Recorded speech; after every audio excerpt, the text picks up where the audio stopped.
Good evening everyone, मैं Vikram sir आप लोगों का स्वागत करता हूं मेरे YouTube channel knowledge with Vikram sir में। कैसे हैं आप सब? उम्मीद करते हैं आप लोग अच्छे होंगे और एक नए अपडेट के लिए इंतजार कर रहे होंगे। तो फाइनली आप लोगों का इंतजार समाप्त होने वाला है और मैं आप लोगों को पाकुड़ चौकीदार का एसटी का कट ऑफ बताने जा रहा हूं और आपको कट ऑफ देख के सारा बात क्लियर हो जाएगा कि आपके कितने नंबर पे सिलेक्शन होने वाला है और अगर आपका इतना नंबर है तो आपका सिलेक्शन होगा या नहीं होगा। आपको होप रखना चाहिए या किसी और एग्जाम का तैयारी करना चाहिए, ठीक है। और सब कुछ देखेंगे इस वीडियो में कि जनरल को कैसे एसटी कैटेगरी ने पीछे छोड़ दिया है। तो चलिए इस वीडियो को स्टार्ट करते हैं और आपको मैं डिटेल से समझाता हूँ। आप थोड़ा ध्यान से सुनिएगा ताकि आपको सारी बात अच्छे से समझ में आ सके, ठीक है। तो चलिए इस वीडियो को स्टार्ट करते हैं। आप लोगों को मेरे स्क्रीन में साफ-साफ दिखाई दे रहा होगा पाकुड़ चौकीदार final merit list cut off 2024। तो सबसे पहले कट ऑफ डिस्कस करने से पहले मैं आपको बोलूँगा कि सबसे पहले आप जो टोटल वैकेंसी है उसके बारे में ध्यान दें कि 290 टोटल वैकेंसी थी। यूआर कैटेगरी की बात करें तो 118, लेकिन हम लोग यहाँ पे सिर्फ एसटी की कट ऑफ देखेंगे तो एसटी कैटेगरी की आपको ध्यान में रखना है कि टोटल सीट कितनी है, 123 सीट है, ठीक है। तो आप लोग देख सकते हैं जो अभी मेरिट लिस्ट रिलीज़ की गई है उसमें 1132 कैंडिडेट को शॉर्टलिस्ट किया गया है जो फिजिकल क्वालीफाई किए हैं। तो हम लोग चलिए आपको बताते हैं कि कैसे कट ऑफ आपका रिलीज़ होगा या कट ऑफ आपका कैसे बन सकता है, ठीक है? तो सबसे पहले अगर हम लोग बात करें कट ऑफ का, जो कट ऑफ बनने का तरीका होता है, तो अगर एसटी का हम लोग देखें हाई स्कोर का बात करें, क्योंकि 123 कैंडिडेट तक ही हम लोग देखेंगे। देखिए, between 123 candidate total high score देखेंगे और सबसे लो स्कोर देखेंगे। यानी पहला कैंडिडेट का जो एसटी कैटेगरी का टॉप स्कोर है 61 है और लो स्कोर है 48 है। तो अगर आप 61 और 48 को ऐड करते हैं तो 109 होता है और 2 से डिवाइड करेंगे तो 54.5 मार्क्स। तो यानी अगर 44.5 मार्क्स आपका कट ऑफ रह सकता है? तो बिल्कुल नहीं। मैं ये बात आपको इसलिए समझा रहा हूँ ताकि आपको पूरा बात समझ में आ सके, ठीक है?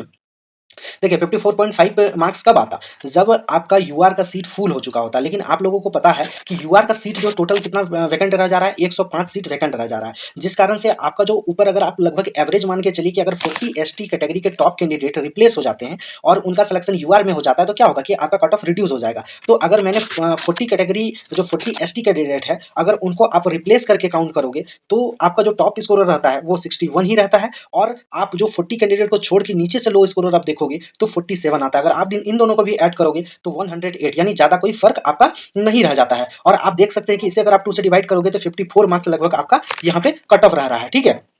तो हम लोग क्या करते हैं कि अगर हम लोगों को अगर 40 स्टूडेंट जो है उसको अगर रिप्लेस करने के बाद अगर हम लोग देन 123 कैंडिडेट जो है नीचे का काउंट करते हैं, ठीक है। पहले मैंने क्या किया कि जो एज इट इज है वो काउंट कर लिया, ठीक है। फिर मैंने क्या किया कि आपका लगभग 105 कैंडिडेट जो है यूआर का अगर मैं और ले लेता हूं, यानी एसटी कैटेगरी से मैं 105 कैंडिडेट ले लेता हूं, ठीक है। कि मान के चलिए कि 105 कैंडिडेट को और ऐड कर लिया जाता है तो आपका वैकेंसी 123 और मान के चलिए कि यहाँ पे जो 40 जो है 40 कैटेगरी एसटी जो है यूआर में अगर ऐड हो जाते हैं तो आपका टोटल कितना हो जाता है 123 और 40, यानी टोटल आपका जो हो जा रहा है कि 163 कैंडिडेट। तो अगर 163 कैंडिडेट का आप टॉप स्कोरर हाई स्कोर देखेंगे तो आपका जो टॉप स्कोरर दिखेगा 61 दिखेगा और लो स्कोरर कितना दिखेगा 47 दिखेगा, ठीक है। तो शायद आप मेरी बात को समझ सके होंगे।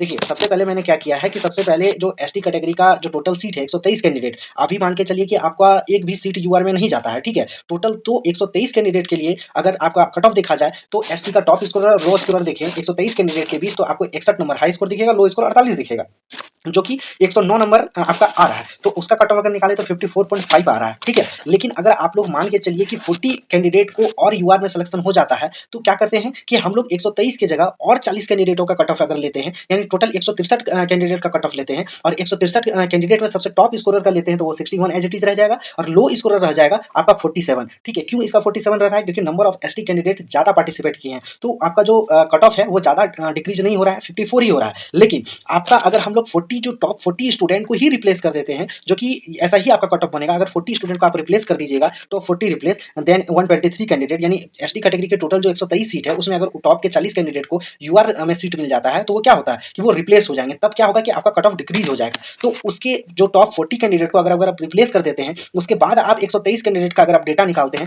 तो उसमें आप देखिएगा जो टॉप स्कोरर है उसका मार्क्स 52 रहता है, ठीक है। 40 कैंडिडेट को हटा देने के बाद या लगभग 30 से 40 कैंडिडेट का सिलेक्शन तो जरूर होगा ही होगा यूआर में, ठीक है। और लो स्कोरर का बात करें 40 कैंडिडेट को हटाने के बाद तो आपका जो लो स्कोरर है 47 देखने को मिल रहा है। अगर आप इन दोनों को भी ऐड करेंगे तो आपका जो स्कोर बन रहा है 99/2 बन रहा है, ठीक है। तो आप देख सकते हैं कि जो एसटी कैंडिडेट का 40 कैंडिडेट को अगर आप यूआर में अगर सीट मिल जाती है, मैं 40 इसलिए ले रहा हूं क्योंकि बाकी जो कैंडिडेट होगा जैसे कि एससी ओबीसी वीसी 1 उन्हें भी तो चांस मिलेगा।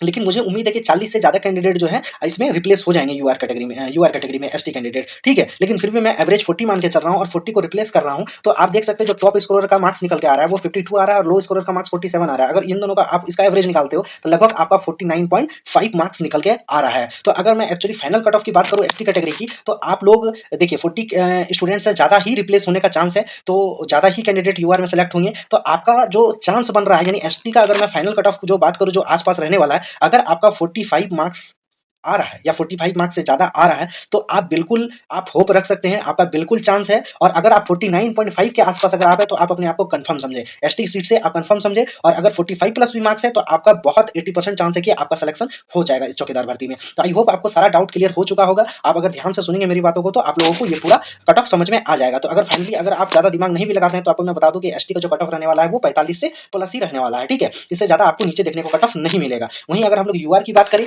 और यूआर की बात करें, तो मैं आपको बताया है कि यूआर का कट ऑफ जो है 42.5 रहने वाला है, लगभग 43 नंबर, 43 मार्क्स। और यहाँ पे एसटी का कट ऑफ देख सकते हैं कि 2 मार्क्स इंक्रीज दिख रहा है। क्यों? क्योंकि ऐसा इसलिए हुआ क्योंकि एसटी कैटेगरी के कैंडिडेट अच्छे मार्क्स गेन किए हैं। तो आपको आई होप सारा चीज समझ में आ चुका होगा।